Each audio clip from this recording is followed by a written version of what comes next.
inshuti bakunze urubuga rwacu rw'amakuru mpamo nongeye kubasuhuza kandi mbaha ikaze mu biganiro byacu.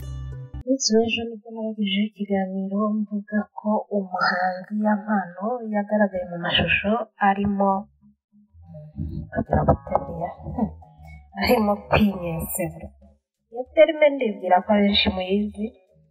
Yampano rero yagaragaye yinyensebura igikoresho cye cya gisoda kiri ku karubanda ari muri yagapfe.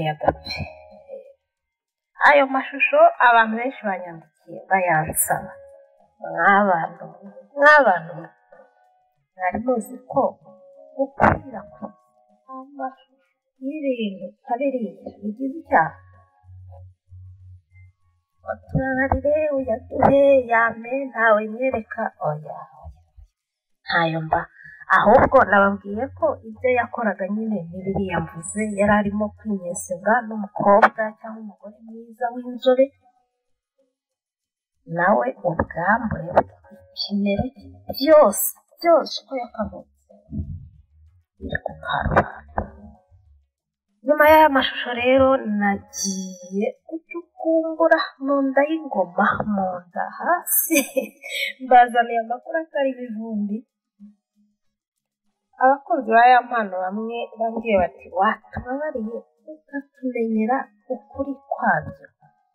Ese koko ariya mafoto ariya mashusho ni ukuri cyangwa ni AI yabikoze? cyangwa ni AI yabikoze ikamugira kuriya, dore ko ikoranabuhanga batuzaniye ntacyo ritazakora. Abandi bati basi se wagerageje ukavugisha Yampano ukamenya niba koko uriya twabonye yihinahina ari we.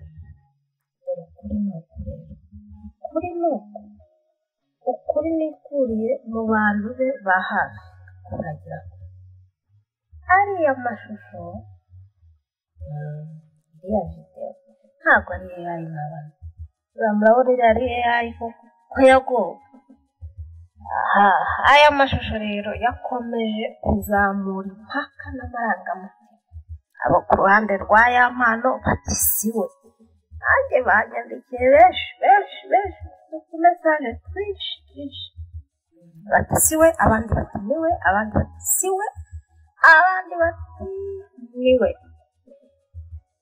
Rero mu busesenguzi bwanjye bwo gusesengura ngacukumbura ibya AI nshingiye ku bumenyi butari bwinshi kandi butari buke mfite ku mikorere y'iri koranabuhanga, ariya mashusho ni ukuri niyo, nta AI irimo oya niyo. Uriya ni umuhanzi wanyu wacu namufanaga, ariko n'ubu ndagufana mwana, ibihangano byawe ni sawa. Akabi ni kariya gusa ko kutwereka biriya bice by'ibanga. Ariya mashusho rero ntabwo ari AI, yego njye nayigenzuye nsanga atari AI, ntabwo ari yo. Amakuru rero nikuriye aravuga ko n'abantu mujye mwirinda ibikoresho byanyu by'ikoranabuhanga.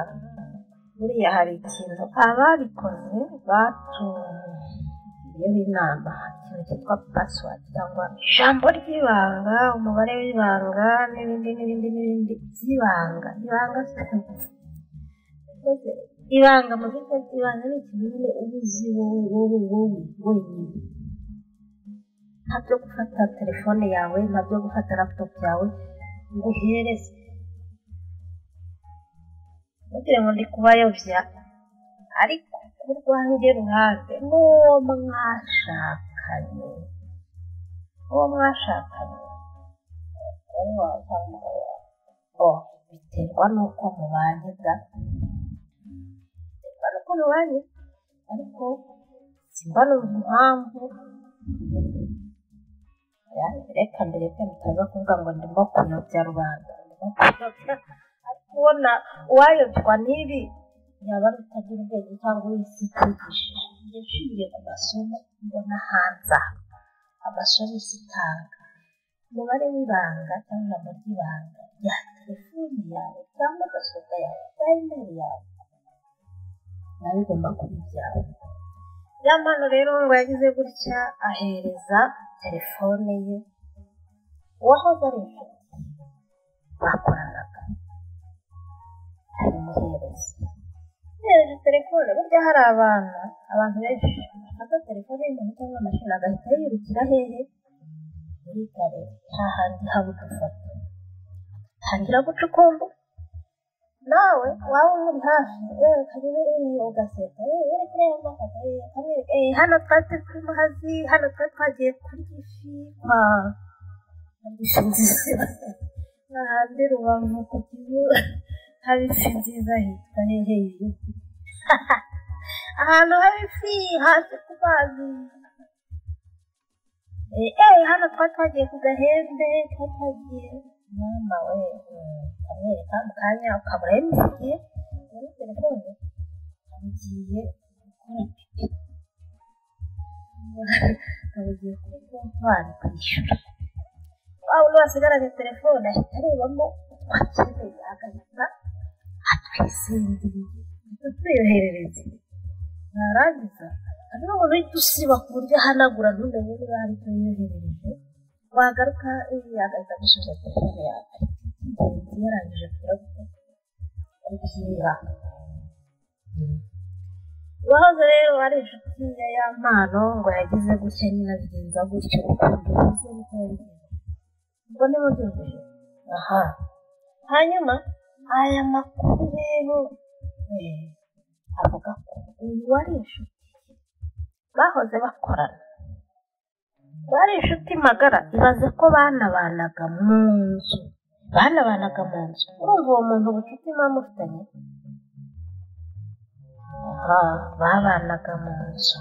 Aya mashusho ariya mwabonye yasakaye ya mpano y'inyese ari muri ya gape niwe wayifata na telefone. Biravugwa ntabwo nyir'ubwite ari we wamaye ayo makuru, biravugwa niwe wayifatiye. Hanyuma aza guha telefone uwo wamufashaga, babanaga bafatanyaga mu kazi, yamufashaga mu kazi n'umuhanda, wenda yari yagisozi kimwe muri ibyo, ariko ngo ari inshuti ye banabana. Rero amuhaye telefone ye, n'umuntu telefone bw'inshuti ya telefone ushobora kuba mu buryo bwinshi, ushobora no kuvuga ati ntiza mpamagare ngewe y'amayinite yashiranye, ntiza nkora akanaka biba yari abajya bandira tuyundi undi mfite amaso abiri n'andi ya kane, igihe ushobora no kugira 12, ntabwo nguha. Nuko hajya haba amashusho n'amafoto, umva abahise abonamo ya videwo ya mpano kariya kazi. Ikintu cya mbere yakoze yahise ayiyohereza, bivugwa ko rero yahise ayiyoherereza. Nyuma y'uko uyu muhanzi ashatse umugore, yasabye uriya muntu babanaga bakoranaga kandi inshuti yamusabye ko yakwimuka, urabona aze kuzana umugore, ntabwo abagabo babiri mu rugo ntabwo bivamo. Amusabye ko yakwimuka, undi aramurakara. Abantu bateye gutya ntibazi, hari umuntu ucumbikira cyagera nyamara abona bikwiye ko ugenza bagahita muba bazi. Bene abo bantu ntabwo mubazi, urabona muri filime. Nuko rero amaze kumubwira ngo yimuke, undi arabyimba angana na cya kirindazi cya 5G. Mperuka bya 4G n'abamotari bakunda, haje 5 kingana n'umutwe wa ntazi. Yatangiye rero kujya amubwira ngo nyamara ufite akantu kawe, avuze amashusho tuzakibanamo umaze gutera imbere uragihakana urumva inyuma impano aramubwira ati ariko iyo videwo wiyirekura tuzabiganiraho uyu mutipe ngo yasabaga yamana amafaranga inshuro nyinshi ati nutayama ndayirekura ni nawe tera ubwoba n'impungenge akayamuha biravugwa bakayamuha yarangiza akamubwira ati sibariya amashusho bakabimwemerera noneho yamana we ngo yari azi ko yanayasiba umva niba akubwira ati uyu munsi urampa desa cyangwa urampa turuwasa yasiba wasanga ubwo yagiraga agakirize yarahitaga muri telefone hari filime ese mwagiye mureba filime hari filime nyinshi nagiye mbibonamo bikandisha ariko ibintu bigize icyaha mubyumve neza mutege amatwi bikangisha gushyiraho ibikangisho ku muntu ni ibintu bigize icyaha umva bigize icyaha ubwo rero mubyirinde ufite amashusho y'umuntu y'urukozasoni ntabwo bivuze kubishyiraho ibikangisho mushyiraho ibikangisho akakureka ariko kandi ntabwo namwe mbabwira gufata amashusho y'urukozasoni mushyire ku karubanda ubundi biriya biraribwa aha sinyabahaye ngayo ndayabahaye